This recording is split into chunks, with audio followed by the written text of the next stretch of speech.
Assalamualaikum warahmatullahi wabarakatuh. Waalaikumsalam warahmatullahi wabarakatuh. Bismillahirrahmanirrahim. Alhamdulillahi rabbil alamin. Wassalatu wassalamu ala ashrafil anbiya'i wal mursalin, Sayyidina wa maulana Muhammadin wa ala alihi wa ashabihil mujahidin at-tahirin, amma ba'd.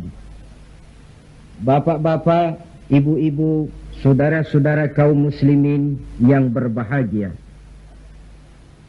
sudah bukan merupakan rahasia lagi bahwa kemajuan ilmu pengetahuan dan teknologi modern telah mengantarkan masyarakat manusia kepada menikmati satu bentuk kehidupan yang lebih mudah dan lebih dekat dengan apa yang mereka harapkan.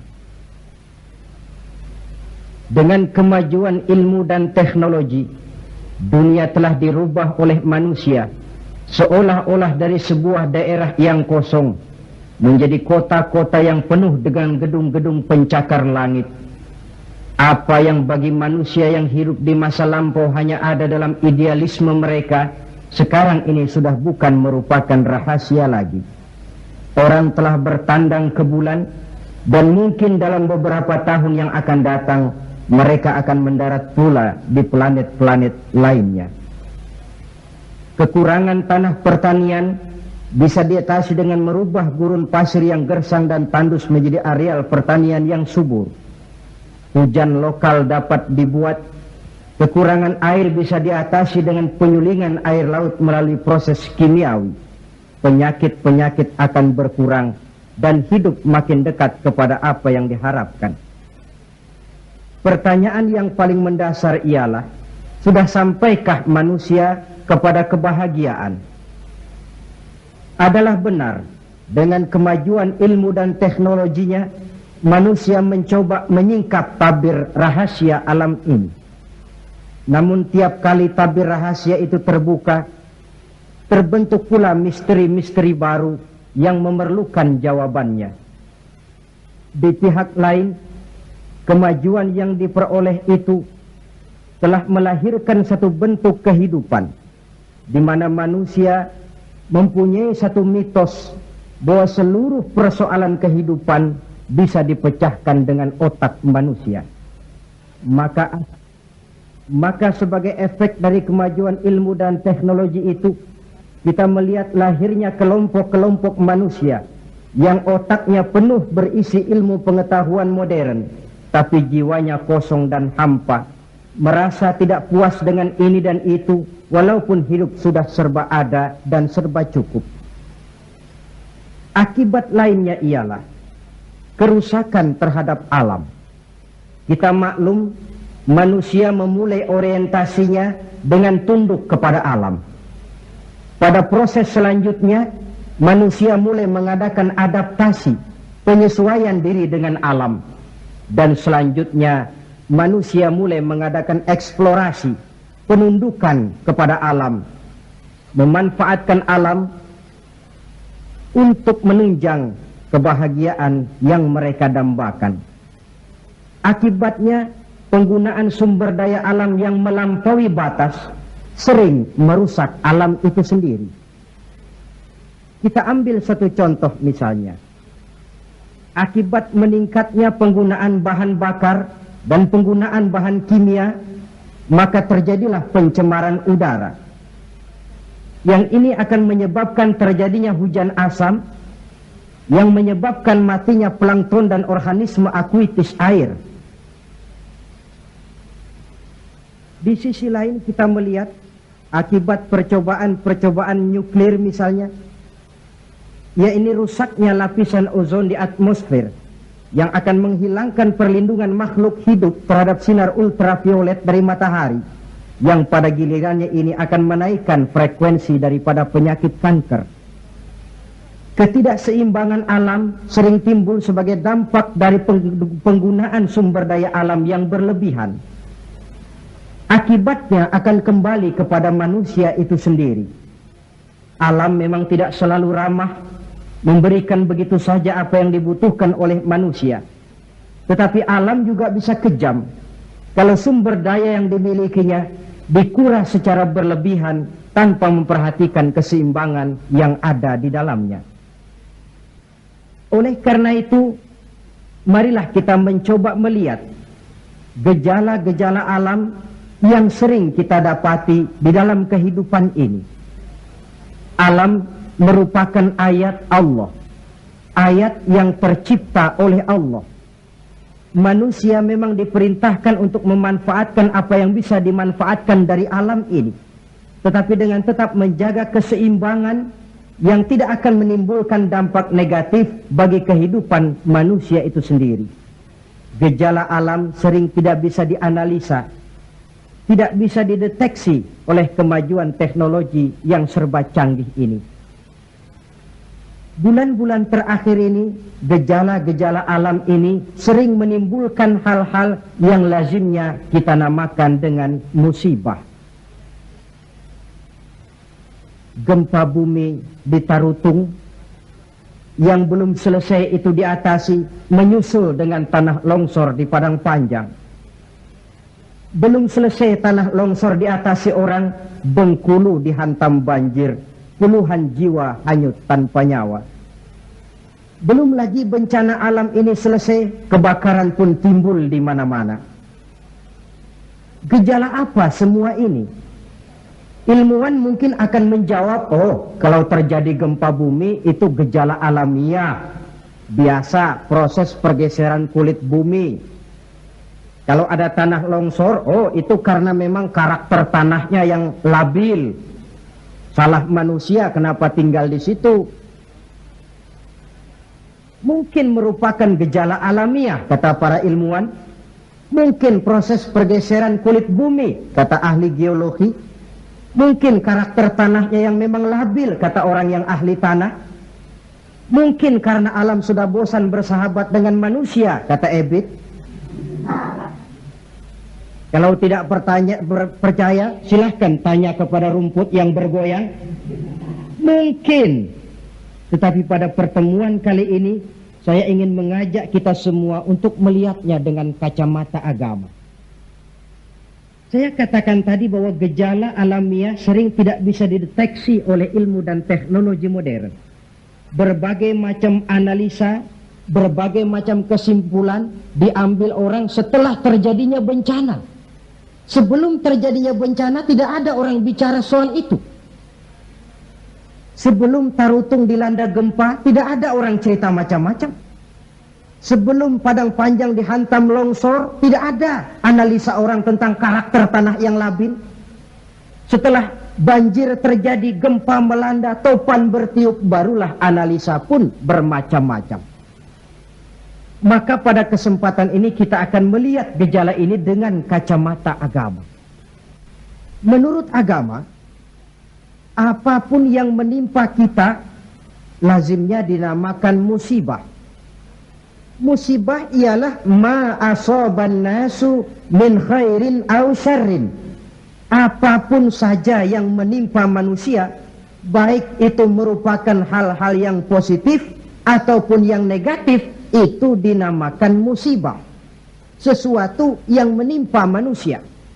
Tapi dalam proses penggunaannya kemudian, musibah ini lebih ditujukan kepada hal-hal yang sifatnya negatif dan tidak diharapkan oleh manusia.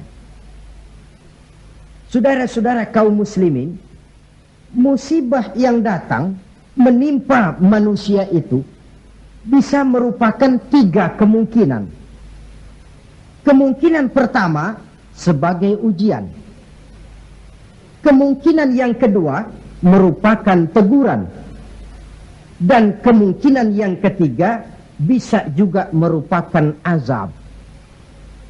Jadi kalau datang musibah menimpa kita, hal pertama yang harus kita teliti, ini ujian atau teguran atau merupakan azab. Kalau musibah itu menimpa orang-orang yang beriman, petani yang rajin sujud tapi sawahnya dihantam wereng, peladang yang rajin beribadah tapi kebun jambunya dimakan ulat misalnya, itu merupakan ujian.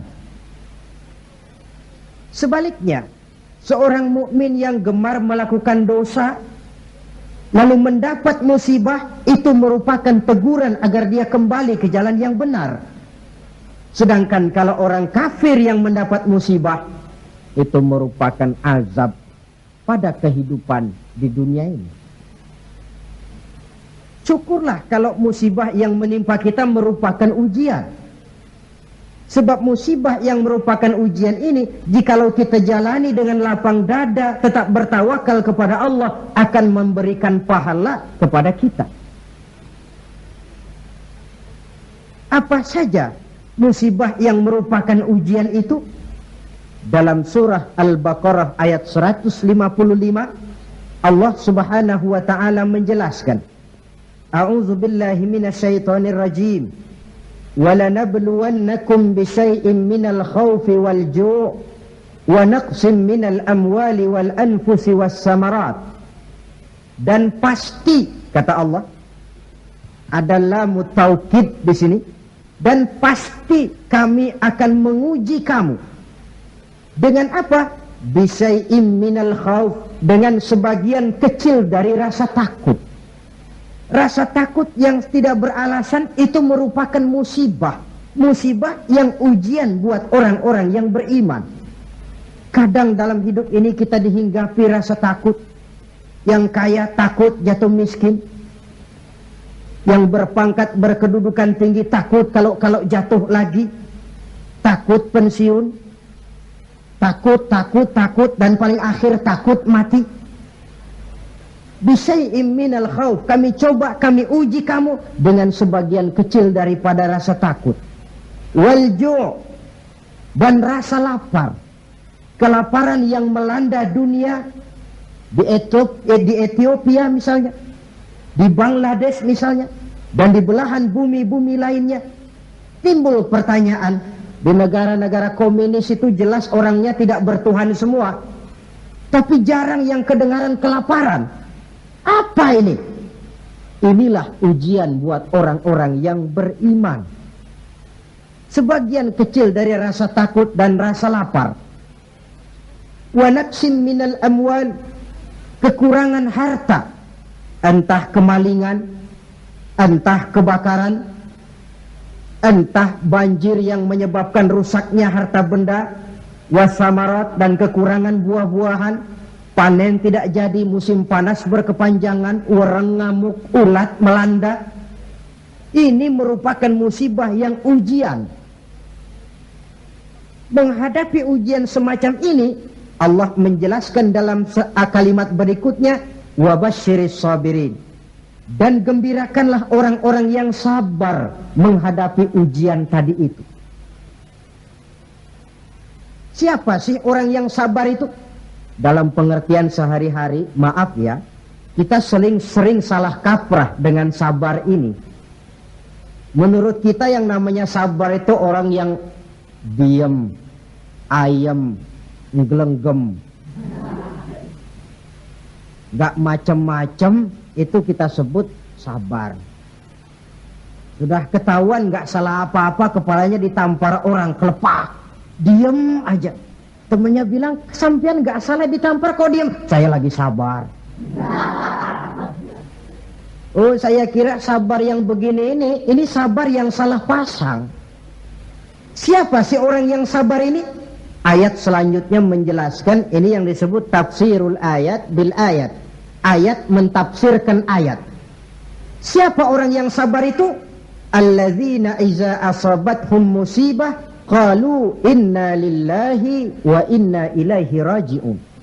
Orang yang sabar ialah orang yang kalau mereka kena musibah, mendapat kesulitan, kesukaran, mereka sadar kembali kepada prinsip inna lillahi wa inna ilaihi raji'un.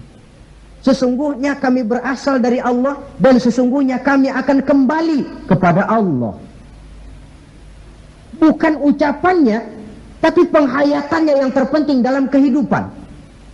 Kalau ini yang jadi basis kehidupan, rasa takut tidak perlu ada dalam hidup ini. Walaupun kekurangan harta, kekurangan buah-buahan, kena musibah lapar, tidak perlu ada rasa takut. Kenapa? Kita sadar segalanya datang dari Allah, akan kembali menghadap Allah. Kalau kita punya jabatan tinggi, tidak takut diberhentikan, tidak takut pensiun. Kenapa? Sadar. Dulu pun waktu saya lahir ke dunia, saya nggak bawa jabatan apa-apa. Kalau sekarang harus pensiun atau diberhentikan, innalillah wa inna ilaihi raji'un. Terlahir pun ke alam ini, tidak ada saya menyandang pangkat. Kan tidak ada bayi lahir di pundaknya lalu jadi kopral. Tidak ada. Innalillah wa inna ilaihi raji'un. Kalau suatu saat dia kehilangan harta yang dicintainya, dia sadar lalu kembali. Dulu pun ketika lahir ke alam ini, tidak ada harta yang saya bawa, telanjang saya lahir ke alam ini. Ini namanya filsafat kehidupan yang paling mendasar. Segalanya datang dari Allah, segalanya akan kembali kepada Allah. Tanpa kesadaran ke arah itu, boleh jadi perasaan takut akan merajai hati kita. Si kaya takut miskin, si pangkat takut jatuh rendah ke bawah, dan selanjutnya. Tapi orang yang sadar segalanya datang dari Allah, segalanya akan kembali kepada Allah, apa yang perlu dirisaukan? Apa yang perlu ditakutkan? Karena basis kehidupannya dia pasrah. Segala yang saya punya, segala yang saya miliki dalam kehidupan ini cuma titipan dari Allah. Kembali semuanya menghadap kepada Allah. Ma'asyiral muslimin rahimakumullah. Itulah sebabnya seorang muslim setiap mendapat musibah, dia harus mengucapkan innalillah wa inna ilaihi raji'un. Jangan macam kita ini innalillahinya kalau ada orang mati saja. Sampai dulu dalam satu pengajian, seorang kiai tanya santrinya, kemana si fulan tidak datang? Kata temannya, si fulan sakit kiai. Kata kiai, innalillah wa inna ilaihi raji'un. Temennya nyaut, kiai belum mati dia. Loh, kata kiai, sakit itu kan musibah. Setiap terkena musibah, orang dianjurkan, disunahkan mengucapkan innalillahi wa inna ilaihi raji'un.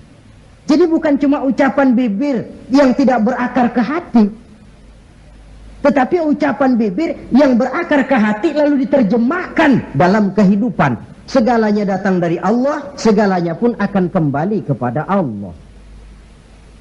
Marilah kita lihat dalam kehidupan, akibat tidak sadarnya orang kepada innalillahi, gejalanya dalam kehidupan modern ini kan bisa kita lihat.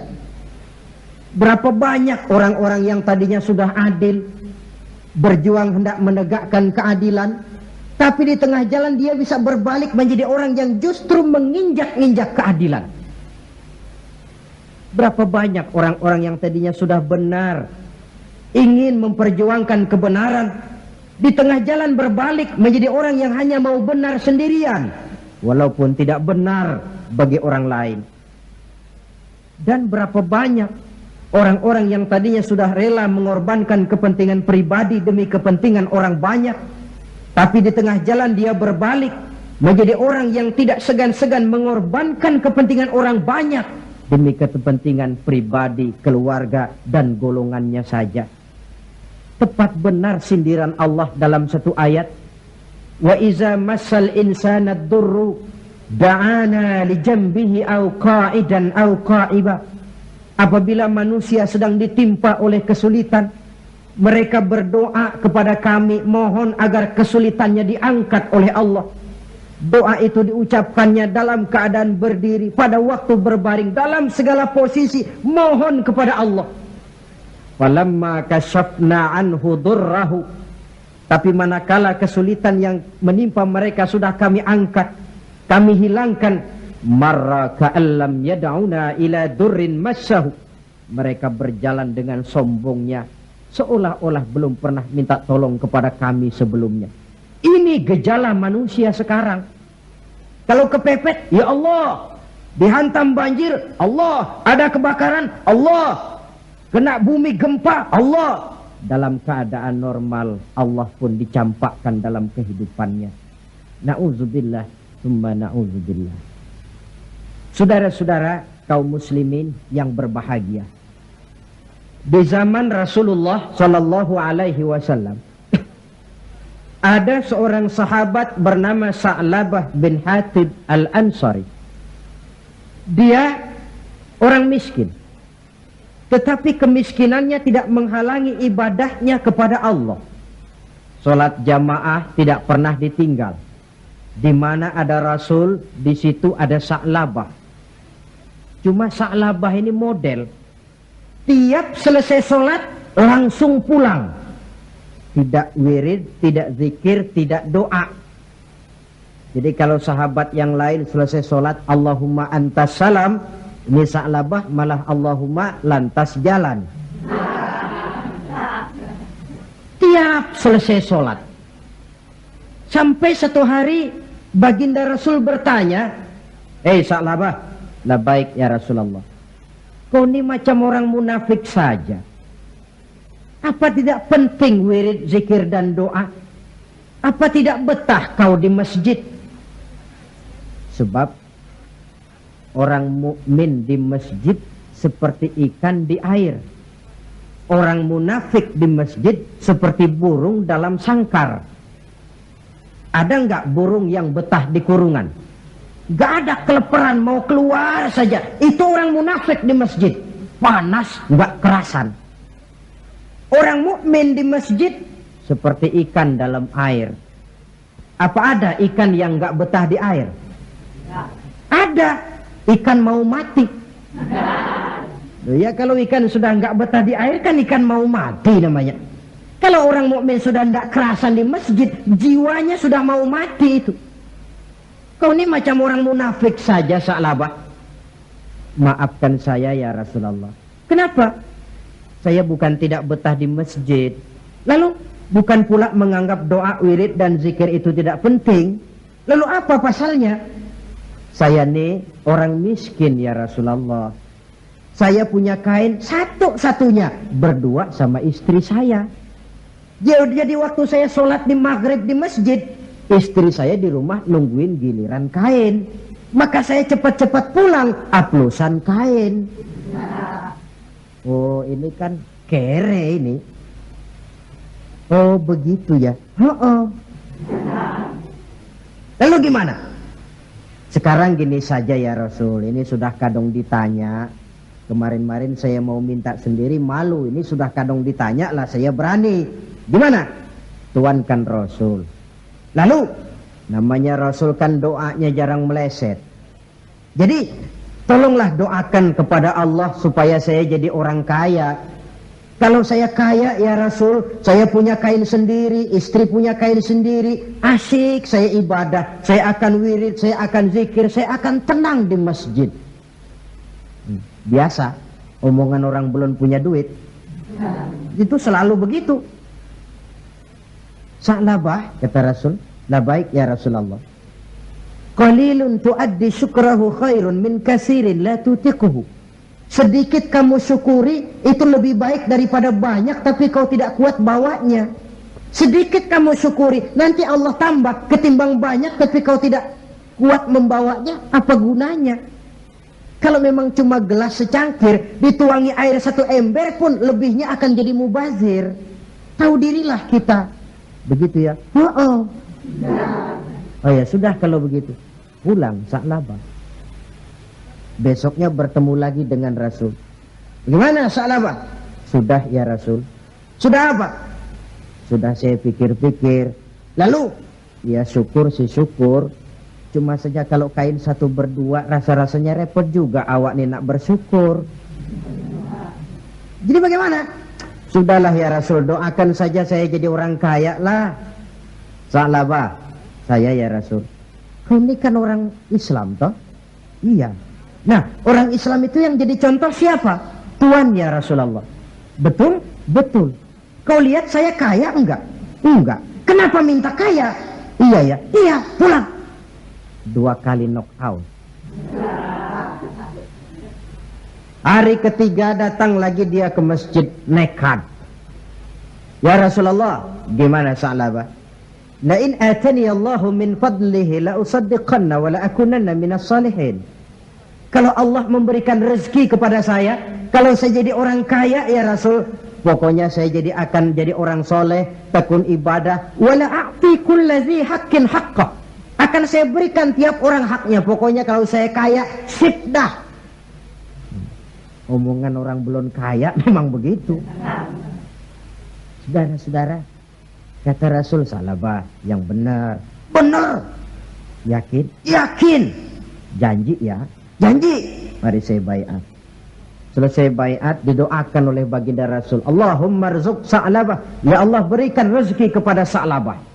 Selesai didoakan, Sa'labah dihadiahkan seekor kambing oleh baginda Rasul. Kambing perempuan, sedang hamil, malah nggak ada suaminya lagi. Ya nggak apa-apa kambing. Saya ini cerita kambing. Kambingnya hamil nggak ada suaminya. Kambing. Yang orang jangan tersinggung loh. Saya ngomong kambing. Salabah, kau bawa pulang kambing ini, kau pelihara, mudah-mudahan membawa berkah. Baik ya Rasul. Dibawa pulangnya kambing itu, dirawatnya baik-baik. Lalu lahiran kambing itu. 1 jadi 2, 2 jadi 3, 3 lahir lagi jadi 5, 5 jadi 7, 7 jadi 10, 10 jadi 15. Makin lama makin banyak kambingnya, makin sibuk. Datang sholat mulai terlambat. Kalau tadinya belum azan sudah datang ke masjid, sekarang sudah qomat baru nongol. Lambat laun sholat 5 waktu tidak kelihatan di masjid, kelihatan cuma Jumat saja. Itu pun kalau khatib sudah naik mimbar dia baru datang. Rasul bertanya, kemana Sa'labah? Sibuk ya Rasul, kambingnya makin banyak sekarang, ngembalanya keluar kota. Ya wailah Sa'labah. Aduh, kasihan Sa'labah. Aduh, celaka Sa'labah. Sampai Jumat pun tidak kelihatan di masjid. Kelihatan paling-paling cuma Idul Fitri sama Idul Adha. Sholat tahunan.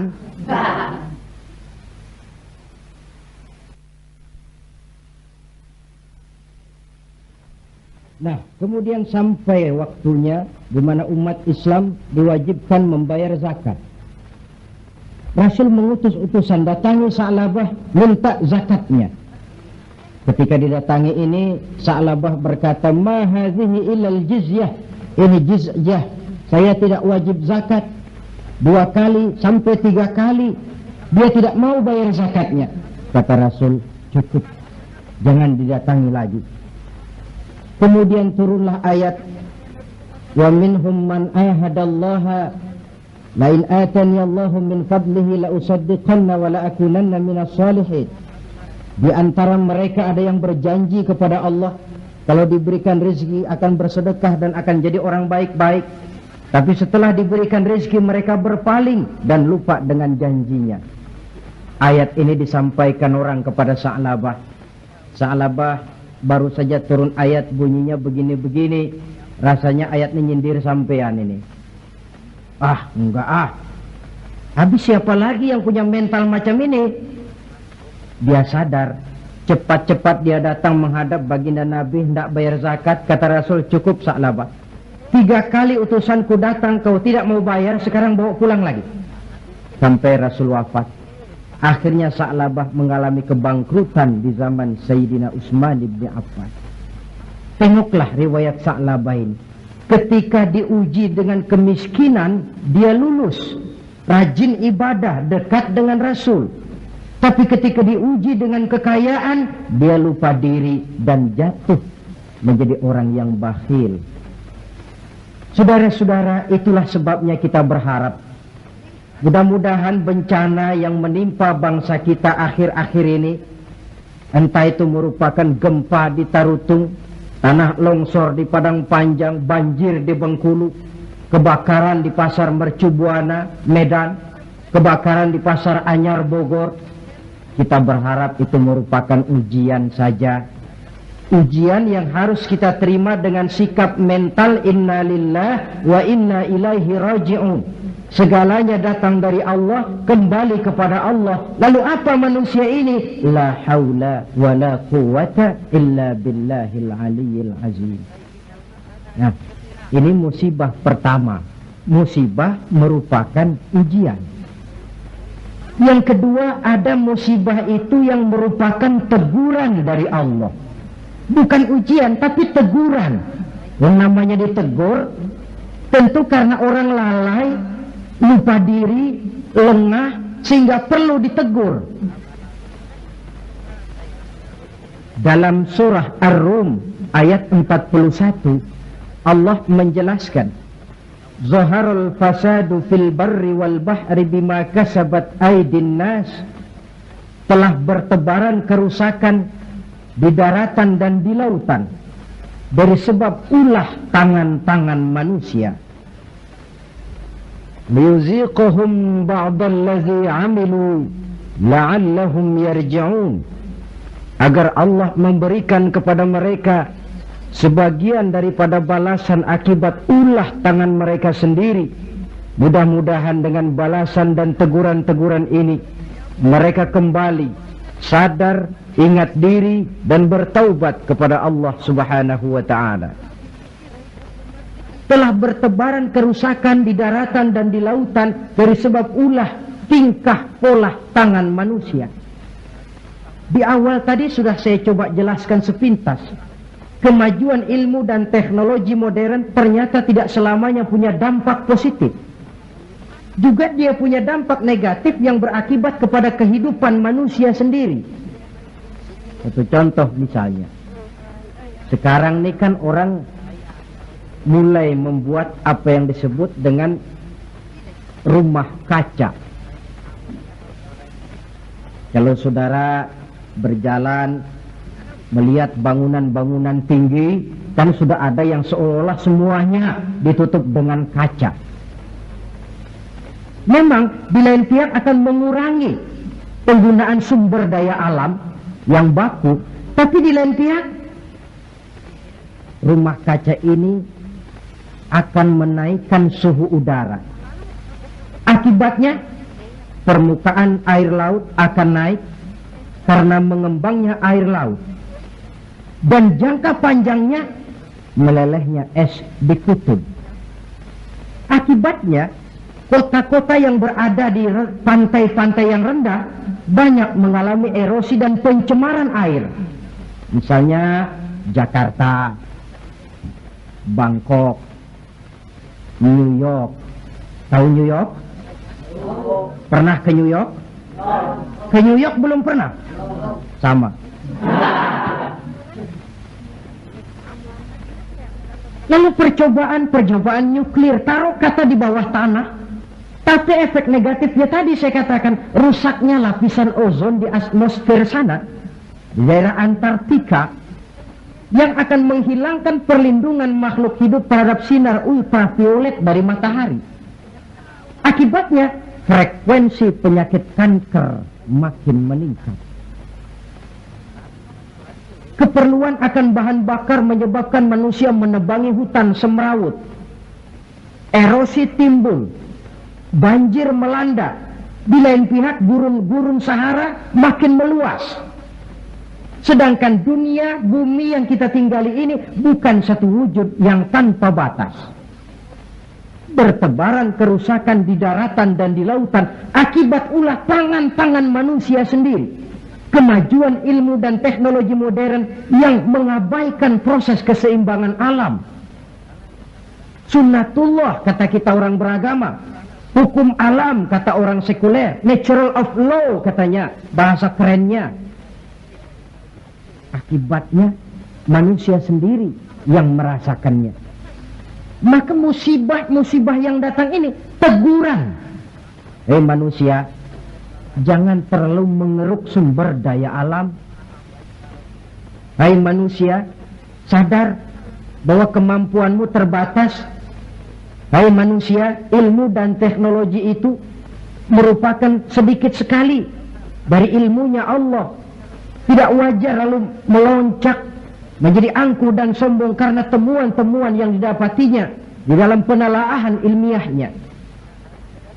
Ini bencana musibah yang merupakan teguran. Atau di dalam satu masyarakat yang maksiatnya merajalela, yang ma'ruf jalan tapi yang munkar juga jalan. Artinya 50-50. Majelis taklim ramai, majelis judi pun makmur. Pondok pesantren hidup, tapi juga tempat-tempat maksiat berjalan. Keseimbangan ini memerlukan teguran. Dan teguran itu sesungguhnya tidak hanya dalam bentuk bencana alam, tapi juga secara pribadi yang ada dalam diri kita. Kalau kulit mulai keriput, teguran itu, awas kereta mau berangkat. Jangan tua-tua keladi nak, makin tua makin menjadi. Sadarlah diri. Kalau uban sudah bertabur, kalau pandangan sudah lamur, kalau pendengaran sudah kabur, kalau makan pun cuma kuat makan bubur, tandalah tuh sudah dekat ke lubang. Awas kereta mau berangkat. Teguran yang datang menimpa diri dalam bentuk yang luas, yang merupakan bencana alam, musibah dan sebagainya. Ini bentuk yang kedua. Bencana merupakan teguran. Bentuk yang ketiga, ada bencana itu, musibah itu yang merupakan azab dari Allah.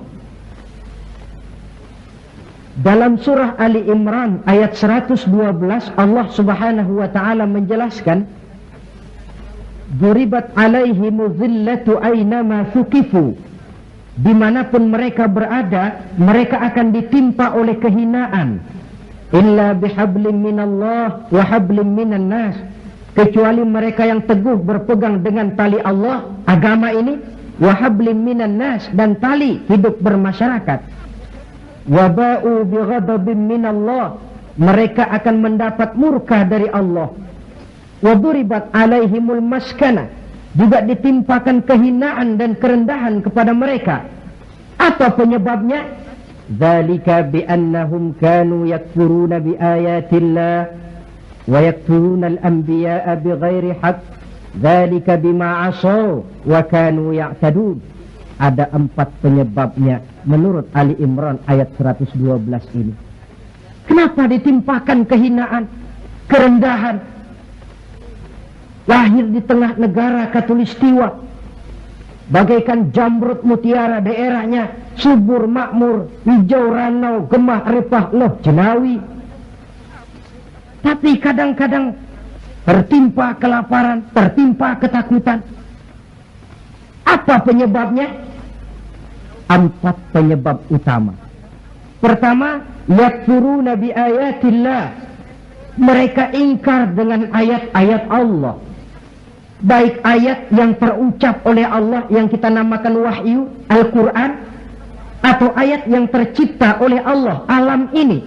Mereka ingkar, mereka ambil manfaat dari alam, mereka kuras alam, tapi mereka tidak pernah syukur kepada Sang Pencipta alam.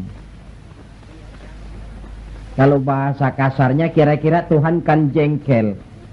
Bumi gue aja lu manfaatin gue nya, lu nggak mau sembah. Ingkar, kafir kepada ayat Allah, itu yang mendatangkan musibah. Dijelaskan dalam An-Nahl 112, wa daraballahu masalan qaryatan kanat aminatan mutmainnah. Allah memberikan satu contoh tentang kampung, kota, negara yang aman, tenang, tentram, damai. Ya'tiha rizquha raghadan min kulli makan. Rizkinya datang dari arah manapun saja. Apa saja ditanam tumbuh, menghasilkan buah yang bermanfaat. Air mengalir dengan jernih. Sawah terhampar luas, hijau menguning. Rempah-rempahnya tidak terkira lagi. Fakafarat bi an'umillah, tapi penduduknya ingkar kepada nikmat Allah. Apa yang terjadi? Fa'azaqahallahu libasal ju'i wal khauf bima kanu yasna'un.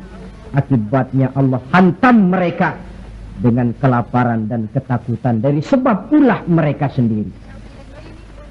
Jadi musibah yang merupakan azab itu datang, penyebab pertamanya orang kufur kepada ayat-ayat Allah, baik yang terucap oleh Allah yaitu wahyu, atau kufur kepada ayat yang tercipta oleh Allah, yakni alam yang terbentang ini.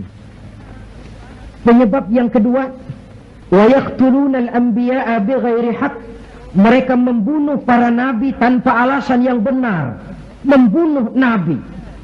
Loh Pak, zaman sekarang kan nggak ada nabi, bagaimana kita mau membunuh nabi? Memang zaman kita tidak membunuh nabi secara fisik karena nabinya tidak ada, tapi menginjak-injak ajarannya, meletakkan ajarannya di bawah rasio, itu kan sudah membunuh nabi. Buat apa kita agungkan namanya kalau kita injak ajarannya? Buat apa kita sebut dan kita sanjung dia kalau kita belakangi perintahnya? Membelakangi para nabi. Itu sudah pembunuhan kepada para nabi, pembunuhan gaya modern zaman kita sekarang ini. Muhammad itu manusia biasa. Sebagai manusia kan dia bisa salah. Karena itu yang mutlak cuma Quran. Hadis sunnah itu bikinan nabi saja, itu kan sejarah. Jadi sumber agama cuma Quran. Muncullah orang-orang yang ingkar sunnah. Itu kan juga membunuh nabi. Wa yaqtuluna al-anbiya'a bighairi haqq. Sebab yang kedua. Adapun sebab yang ketiga, dzalika bima asaw, perbuatan maksiat yang merajalela, dikerjakan terang-terangan. Agama memerintah amar ma'ruf nahi munkar kan, tapi yang dia kerjakan amar munkar nahi ma'ruf. Terbalik. Amar munkar nahi ma'ruf, yang munkar malah dianjurkan, yang ma'ruf yang baik-baik malah dicegah. Yang munkar dianjurkan, bahkan diberikan iming-iming akan mendapat hadiah sekian ratus juta, akan ini akan itu. Yang munkar diiming-iming, yang ma'ruf malah dihalang-halangi. Pengajian sulit, dakwah kadang-kadang mengalami posisi yang tidak diharapkan. Akibatnya ya prinsip yang terbalik, namanya amar munkar nahi ma'ruf. Yang munkar diperintah, yang ma'ruf malah dicegah. Akibatnya perbuatan munkar dikerjakan berterang-terangan. Malah belum lama ada orang yang mengusulkan supaya pemerintah membuka judi secara resmilah untuk menutup judi yang ngumpet-ngumpet ini. Sebab kalau resmi nanti bisa dikontrol katanya. Inna lillahi wa inna ilaihi raji'un. Yang sudah diputuskan untuk dilarang, dianjurkan supaya dibuka lagi. Yang dibuka ditutup saja, ditutup dan dilarang saja, yang ngumpet-ngumpet masih banyak. Apatah lagi kalau dibuka berterang-terangan. Judi kronis, mabuk jadi kebanggaan, perbuatan zina sudah cerita harian. Malah yang aneh bin ajaib kadang-kadang terjadi sedarah sendiri. Ada bapak melalap anak kandungnya, ada anak kandung tidur sama ibunya. Kalau tidur biasa wajar, ini tidur-tidur. Allahu Akbar. Perbuatan maksiat yang merajalela mengundang azab. Yang keempat, penyebab yang keempat, wa kanu ya'tadun. Mereka benar-benar telah melampaui batas. Yang kaya melampaui batas, menumpuk kekayaannya. Beli gunung, beli laut, beli langit kalau bisa. Ya'tadun, perbuatan yang melampaui batas. Nah, yang kita khawatir, kalau musibah yang menimpa ini merupakan azab, tinggal kita introspeksi dan mawas diri saja. Saya mendapat kesulitan, musibah ini kira-kira ujian, teguran, atau azab. Kalau musibah menimpa orang kafir, azab. Kalau dia menimpa orang baik-baik, ujian. Kalau dia menimpa orang baik yang berbuat dosa, teguran. Jadi jangan kita sholat saja tidak pernah, puasa tidak pernah, dapat musibah lalu bilang saya lagi diuji oleh Tuhan. Bukan diuji, itu lagi dikasih perskot. Panjer nih, perskot azab, kontannya di akhirat nanti. Saudara-saudara kaum muslimin yang berbahagia, sebagai uraian penutup, apa kunci menghadapi musibah-musibah ini? Dilihat dari segi agama. Saya kemukakan sebuah hadis qudsi yang diriwayatkan oleh Imam Baihaqi dari Anas. Saya kutip dari kitab Mukhtarul Ahadits An-Nabawiyah. Allah Subhanahu wa taala berfirman dalam hadis qudsi ini, "Inni la ahammu bi ahlil ardi azaban." Kadang-kadang kata Allah, aku ingin mengirimkan azab kepada penduduk bumi ini. Jadi kalau logika kita, kalau melihat tingkah pola manusia ini, aku gregetan kata Allah. Pengen aku tumpahkan saja azab kepada mereka, sudah biar habis semua. Inni la ahammu bi ahlil ardi azaban. Kadang aku ingin menghantam mereka dengan azab.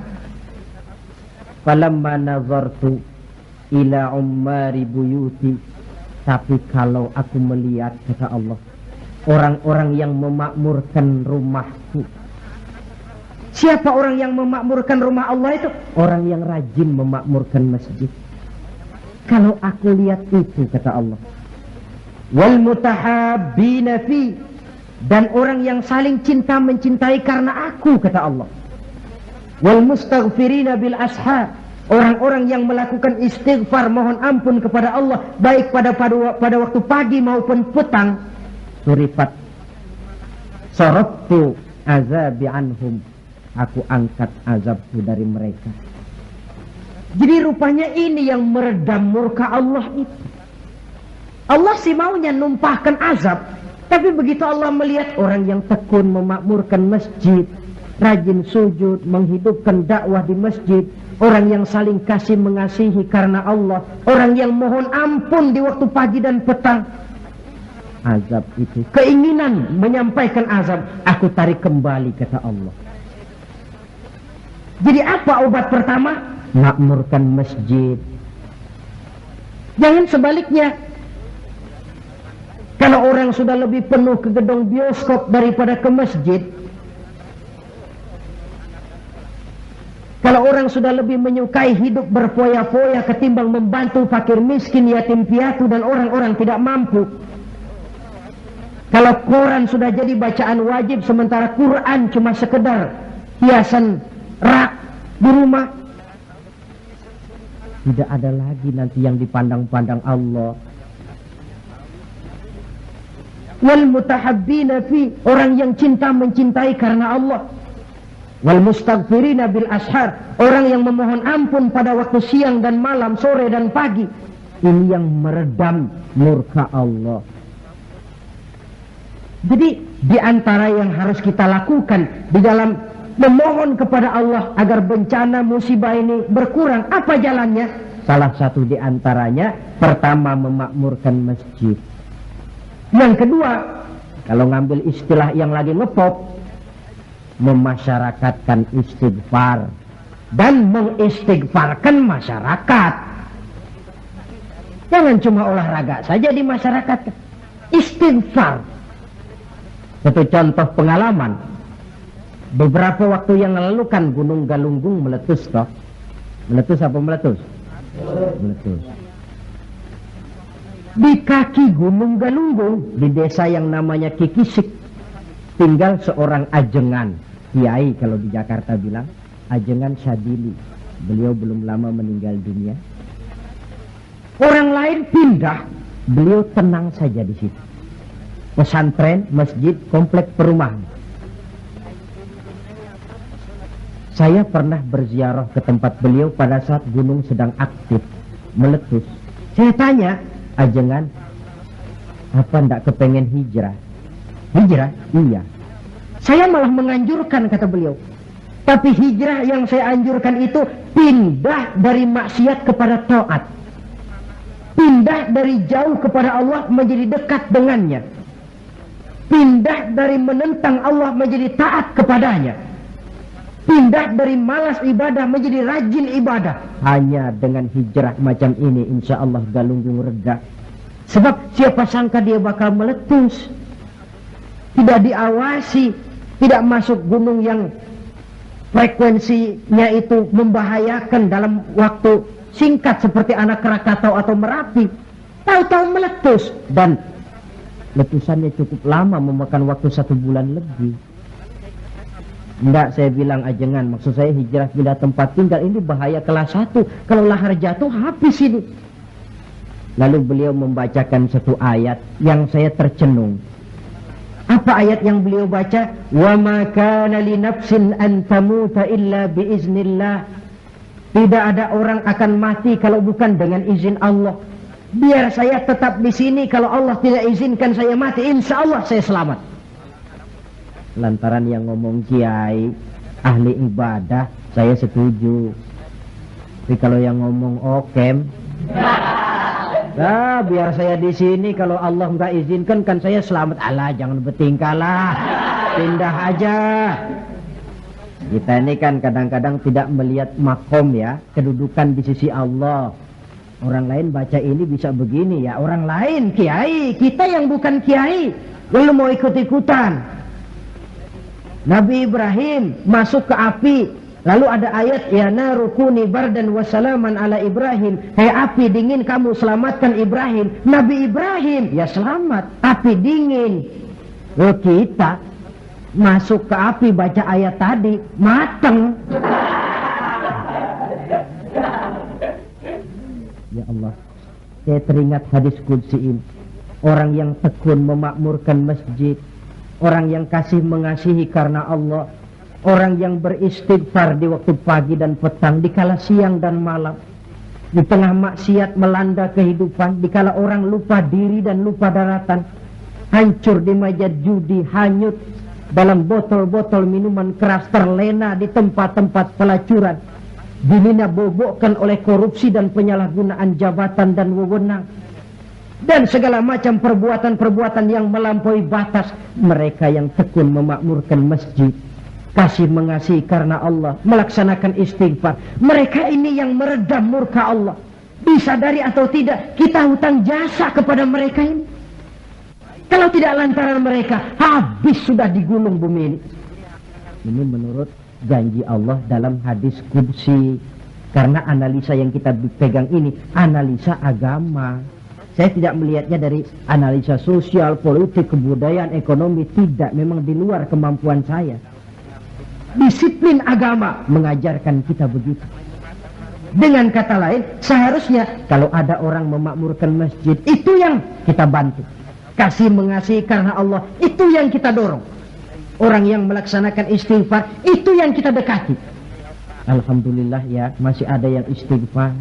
Alhamdulillah ya, masih ada yang memakmurkan masjid. Jangan, alah orang gaek lah, orang tua kertu kerjanya cuma megang-megang tasbih saja. Apa sih bisanya? Cuma istighfar saja. Istighfar ini yang meredam murka Allah. Alah, kerjanya main di masjid mulu, taklim khutbah, apa itu? Ini yang meredam murkanya Allah. Bahkan dalam hadis lain, laula suyukhun rukka wa bahaimun rutta. Kalau tidak karena orang tua yang rajin sujud, kalau tidak karena binatang melata yang mencari makan, kalau tidak karena bayi yang menyusui, la sabba alaihim azaban sabba. Dan aku timpakan azab kepada mereka sehebat-hebatnya. Bayi yang masih menyusui, yang masih bersih dari segala dosa, yang masih punya masa depan, orang-orang tua yang rajin sujud kepada Allah. Ini peredam murkanya Allah. Jadi kesimpulan di antara resep mengatasi musibah akhir-akhir ini dari kacamata agama, pertama makmurkan masjid, yang kedua tumbuhkan saling kasih mengasihi karena Allah, yang ketiga memasyarakatkan istighfar dan mengistighfarkan masyarakat. Kaum muslimin, inilah saja yang kita bicarakan pada pertemuan kali ini. Semoga ada manfaatnya. Terima kasih atas segala perhatian. Mohon maaf atas segala kekurangan. Usikum wa nafsi bitaqwallah. Wassalamualaikum warahmatullahi wabarakatuh.